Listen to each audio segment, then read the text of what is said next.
Hi there, and welcome back to Janam Astrology. Join me and jump in this journey with me, learning about the nakshatras or stars and constellations in our universe. This is my continuing series on the nakshatras, the 27 nakshatras in Hindu astrology, also known as Jyotish. The 27 constellations are not the 12 star signs of the zodiac, are the key to understanding celestial influences on our planet and person. These 27 constellations are known as the 27 nakshatras or stars spanning 13 degrees 20 minutes each.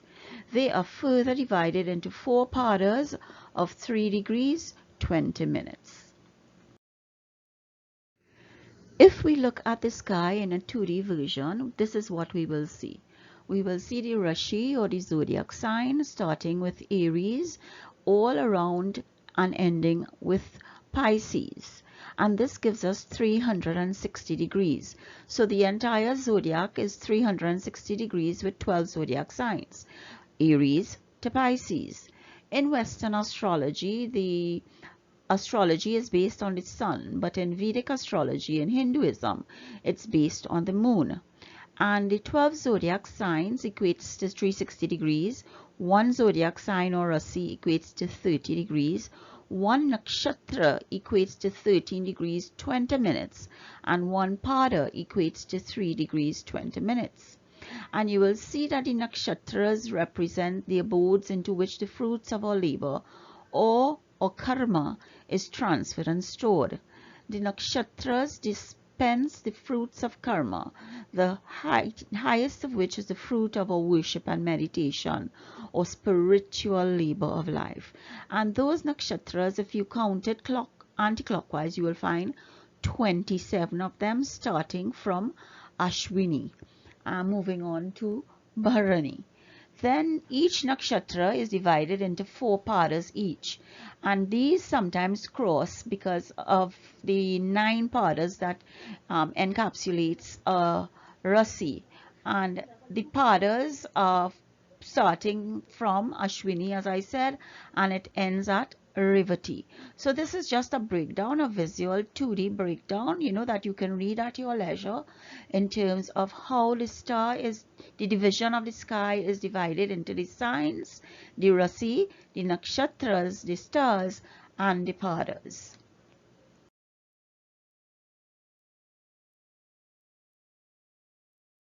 One of the symbols for the Bharani nakshatra is the yoni or the vulva, and it is a symbol associated with reproduction, of course, where birth is the mainstay, so that new things are coming. You are creating new things, you are bringing into this world something that is new, and it is also reflected through Yama, the Lord Yama, where we will get to, where birth and death are linked to your deeds. So the yoni brings in the new birth, and Yama takes us out of the world based on our deeds and take us either to heaven or hell based on our karma. The boat is also an alternative symbol of the Bharani nakshatra and provides the transport to and from another life when physical death occurs. The story of Charon and his boat from the Greek mythology is relevant here. We all know that we have to pay Charon to cross the river Styx and Acheron in the Greek mythology when death occurs, because we are taken to Hades, the god of the underworld, and that is based on our deeds. So it's either we are reproduced or given a new birth through the vulva or yoni, or we are taken by that boat to Hades or the underworld by Charon. And this is why I like to link mythology, I like to link history, because we did not come in this world by ourselves. Hinduism is not encapsulated and in a bubble. It takes its wings from stories, from myths, from facts and calculations in the universe, and it spread those wings to the world, because Hinduism and its stories are all grounded in some other religion that we look at, and we cannot contain and maintain ourselves in a bubble.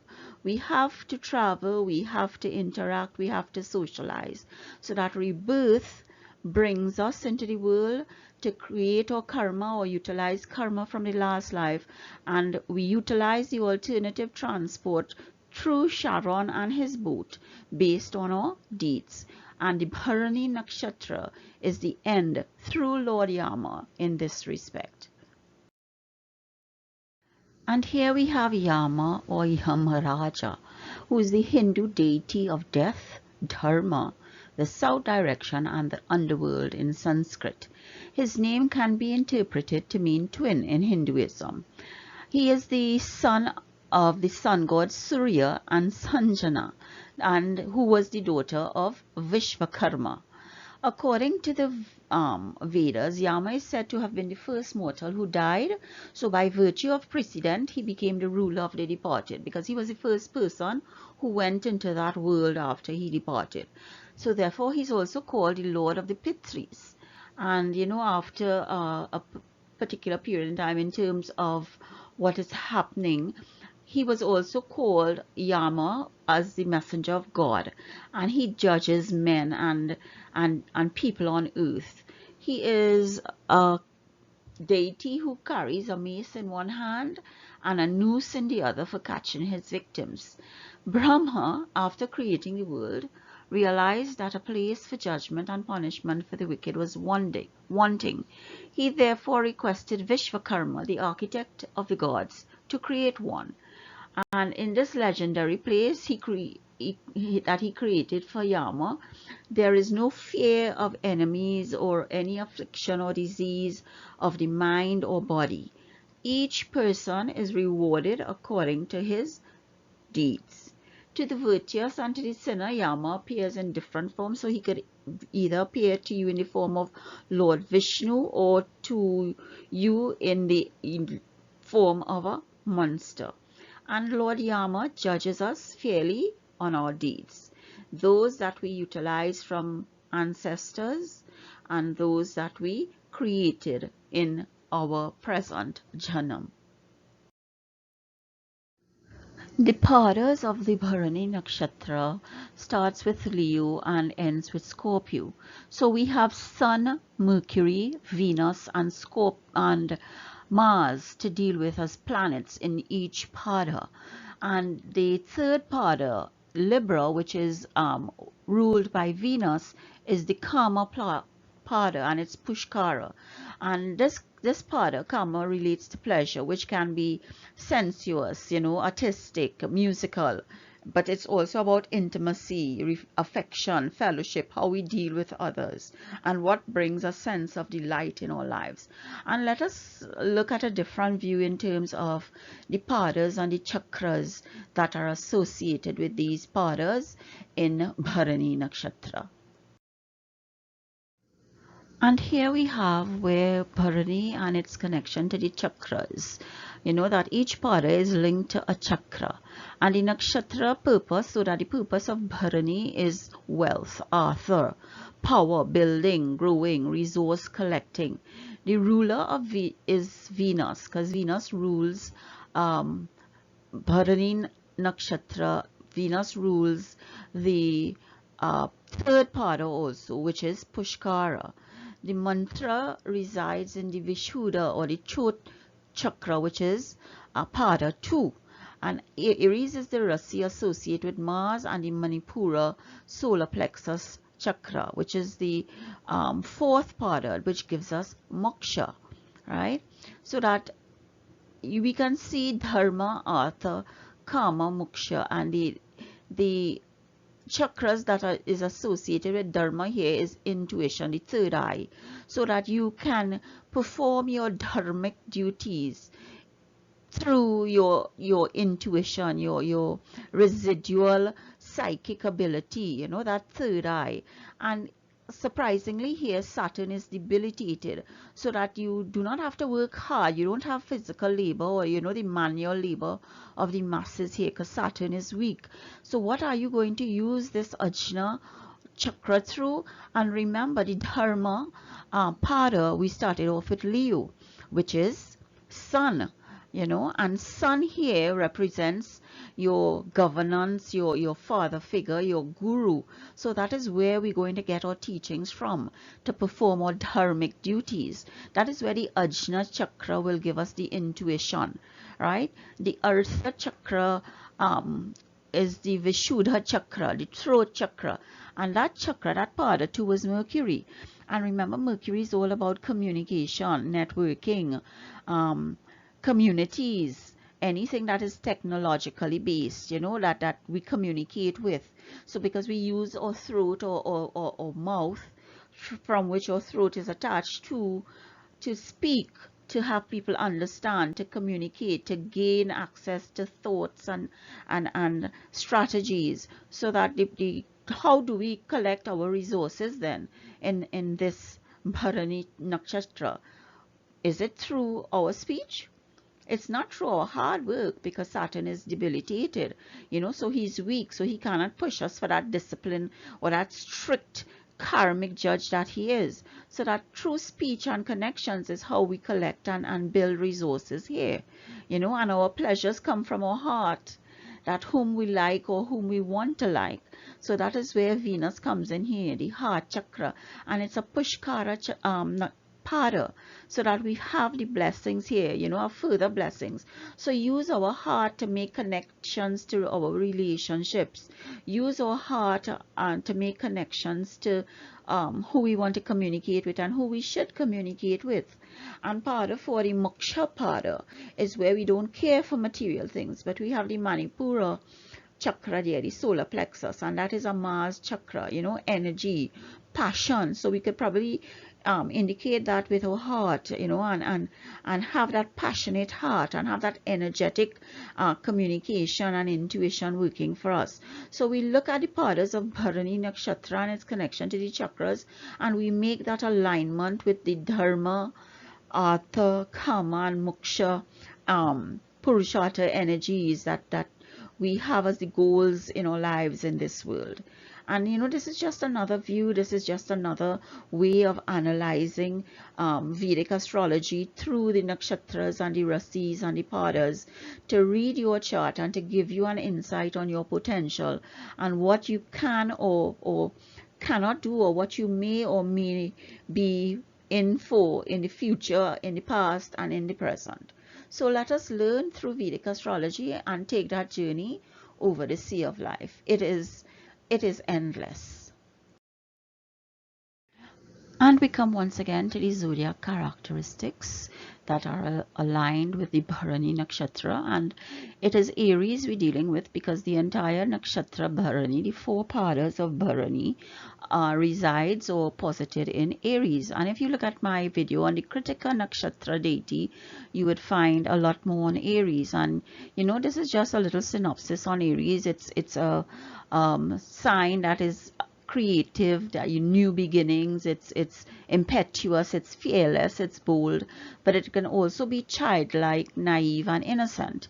You know, if your lagna or ascendant resides here, the 11th lord is Bhadak, which will be Saturn in Aquarius. But since we have gone through Aries already, and I've gone through an explanation of the characteristics of Aries in the Kritika nakshatra, I'll take a different view in this nakshatra for something to learn more, you know, that we don't just repeat ourselves every time. And one of the things that I do in my analysis is to include fixed stars that are there in the nakshatras or the signs. And on the left here, you will see a lot of the stars that are associated with Aries. So that if it is that, you know, you have a planet that is 14 degrees 18 minutes in Aries, and you have a planet, that planet will be directly on Alpha Rathas, you know, that gives you grace, popularity, independence, honors. And it will be very fortunate if that planet is Venus. You know, it may not be that fortunate for the other planets that we use in the zodiac or in Vedic astrology. So that this is how we utilize it. And if it is that the planet Venus is within 3 degrees of Alpha Rathas in on either side, whether it is 11 degrees or 17 degrees, it still has that impact to give you those honors, the popularity, the grace. And that is how I use the fixed stars, because at the end of the day, we have the knowledge. We need to utilize it. We can't say we're not using it because another religion or another astrology group or venture is using it and we shouldn't. That's not how I think. Once the knowledge is there, it's because God wanted me to find it, learn about it, analyze it, and utilize it. And that is what I do. So again, these are some of the fixed stars that are residing currently in Aries, and fixed stars move very slowly. The last time any stars changed constellation was in 2000, which is like 21 years ago. So it is slow moving like other planets. And this is another one of the analysis mechanisms that I use at Janam Astrology to analyze your birth chart or kundali. Venus is the ruler of the Bharani nakshatra, and Venus behaves or is characterized in Aries as independent, single-minded, demonstrative, and very passionate. He's impulsive and restless, yet there's a tendency to narcissism. Venus is also not comfortable here in Bharani because it's in his enemy's house of Aries and Scorpio as Mars's ruler, and they are not friends. So we say Venus is in a disadvantageous position, or in a position that brings loss in Bharani nakshatra. And Venus is represented with a hand mirror in Vedic astrology, and it means that it divides divine spirit or a circle over matter or a cross. Venus is one of the brightest planets in the solar system, and he is also known as the guru of the asuras, or the teacher of the devils. And Venus is associated with gratification of life and reproduction, which is the vulva yoni, which we went through previously as being the symbol or one of the symbols of the Bharani nakshatra, which gives us rebirth in the life through our deeds and karma, and that Lord Yama will take us through, whether it's on the boat with Sharon, or whether we will be reborn, that we have not achieved moksha, or if we achieve moksha we will not be reborn. Dignified Venus gives charm, and dignified Venus is in Pisces. But dignified Venus, if Venus is in its true dignity, it gives refined manners, beauty, popularity, and good taste. But remember, we also went through the fixed stars on that 14 degrees 18 minutes in Aries, where Venus is fortunate. So there are some things that you look at and that you can extrapolate and that you can juxtapose to make sure that this generalization of Venus in Aries and the characteristics of Venus in Aries may not be relevant to you, because you have a planet, you have Venus in Bharani, which is basically not a good placement, but Venus in Bharani at 14 degrees 18 minutes is a fortunate placement. So you see how it works. And then if Venus is retrograde in Aries, you have, you don't speak properly, you don't interact or socialize properly, you are very reticent in your behavior, and finances may not be what you want it to be with Venus in Aries. So that these are some of the things we look at and analyze when we look at your birth chart. And Venus's function is to develop an awareness of others and attract one's desires, so that what you like and what you want in life, the luxuries, that is what Venus does for you. Those are his significations in Vedic astrology. These are the characteristics or the themes that are faithful to Bharani, which we call the star of restraint. It's a fixed cardinal and Raja star, and as you go through them, as we have gone through others, there are many themes here for you that we will juxtapose, we will compare and analyze with your Kundali or birth chart. But one of the stories here that with Bharani nakshatra, it's the star that takes the burden, that can carry the burden. And this is why we say sometimes women are strong, because they carry the burden of birth, they carry the burden of rebirth, And a woman is strong to take that physical pain and, you know, go through it not one time, not two times, but sometimes 15 times, you know, in one lifetime.